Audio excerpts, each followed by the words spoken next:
So today I want to talk to you about some mistakes that businesses make, especially salespeople. I mean, I came from the sales world and I've written many models on selling.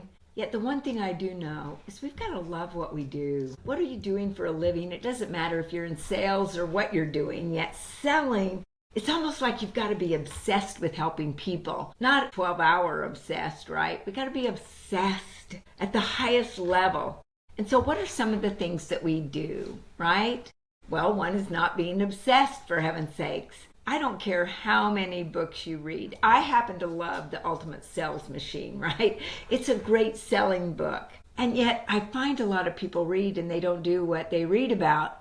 A mistake that a lot of people make, it's called prescription without diagnosis. That's malpractice, for heaven's sakes. Are you asking enough questions? Are you listening to your prospect? Because if you don't ask questions, you only talk about yourself, then there's nothing to listen to other than your own voice. We've got to let the prospect speak about what they desire, about what they want, helping them stay focused on the goal that they told us that they desire. As salespeople, it's helping them make a great decision. We don't have to actually sell. Closing is just a natural progression to a great presentation.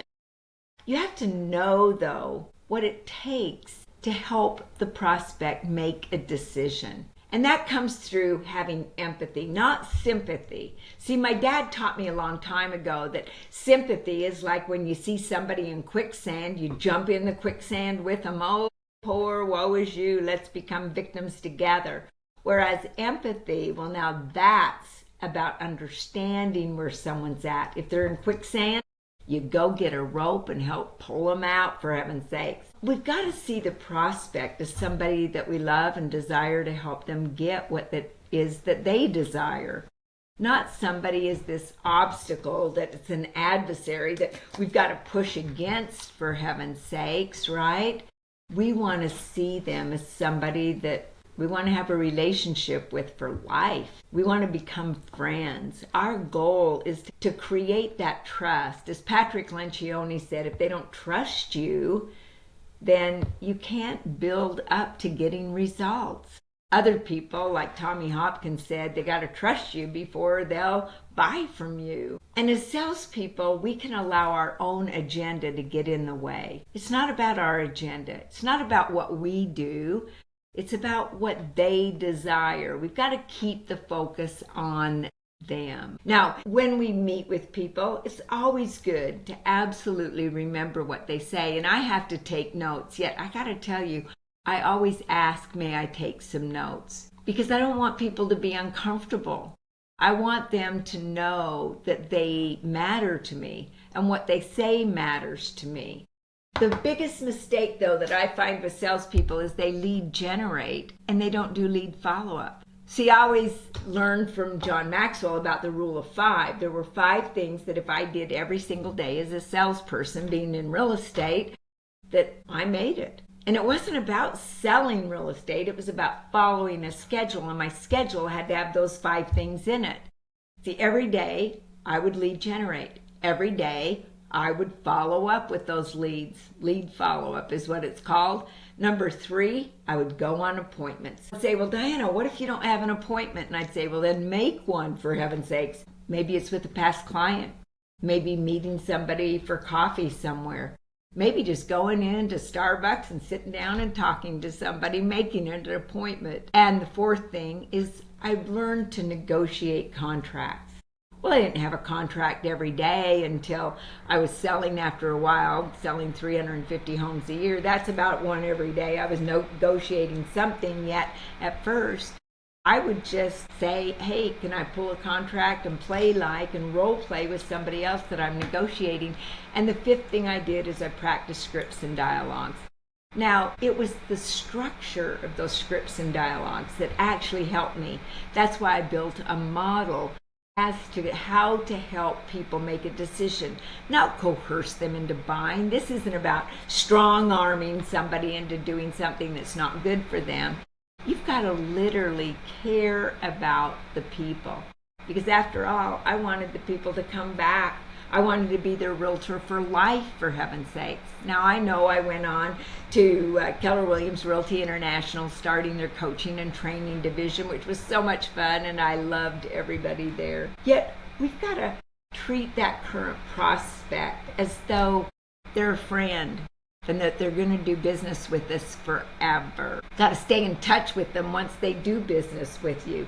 Because a lot of salespeople, I find, they don't stay in touch. I mean, I've bought homes from people where I wasn't licensed in that state, and I haven't heard from a lot of them again. It doesn't make them bad people. It just means they don't ever stay in touch. As a salesperson, are you doing those 5 things? Are you following your schedule? Like I said, if it's not in your schedule, it doesn't exist. And we don't always have to be right as a salesperson. A lot of people, they argue with you back and forth that they have to be right. Let the prospect be right, for heaven's sake. Do you have things that you want to say to people? Do you have something that sets you apart? Well, yeah, you can bring that out. Yet, see, I want to ask questions to get the prospect's point of view. I want to make certain that I understand what it is that they desire. And I want to make certain that I help them. I don't want to convince them into something. That isn't what it is. It's about giving them enough good information that they can make a good decision. The decision is always theirs, though. And I want to find out their perspective on things, because perspective matters, context matters. And if I don't know their perspective, I don't know how to help them. And as a salesperson, well, you've got to know the market that you're in. You've got to keep current on that market. And take your time, just speak with the people, asking questions, making them feel important. My dad always said, Dianna, actually it was in 9th grade, he said, Dianna, I don't care what you do. In order to be a success, just realize everybody wears a sign around their neck. I said, okay, what does a sign say? And he goes, I'm not going to tell you. You got to find out for yourself. And I went, are you kidding? Well, in 9th grade, I didn't care what it said, for heaven's sakes. But every night at dinner, when we did have dinner as a family, he would say, what does the sign say? I'd go, I don't know. Tell me what it says. And he wouldn't tell me. And one night I was going to the movies with one of my friends, and I went to the drugstore. Yes, there was this soda fountain in the drugstore. I was having a vanilla Coke, for heaven's sakes. And this lady sat down next to me, and we started talking. And when I got up to leave, she said, thanks.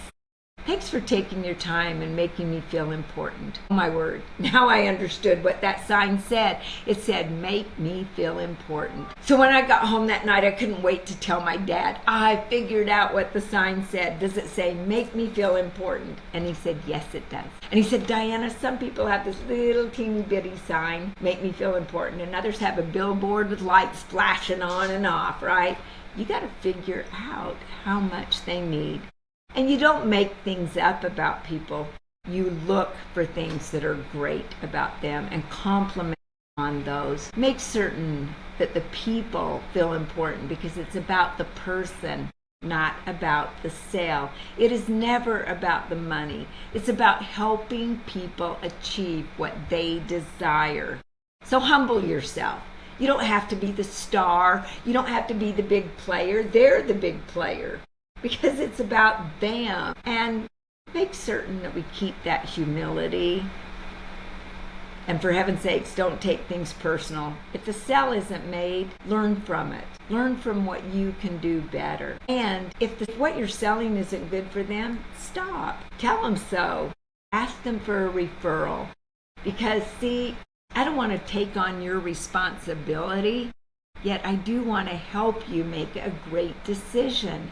And that's what it's all about. Making that prospect feel important. Know that they're important. And making it all about them and the decision that they making certain it is a good one. And if it doesn't work out, don't focus on, oh my goodness, I didn't get the sale. Well, you never had it in the first place, for heaven's sake, so you didn't lose it, because you can't lose something you didn't have. Learn from it. What can I do better?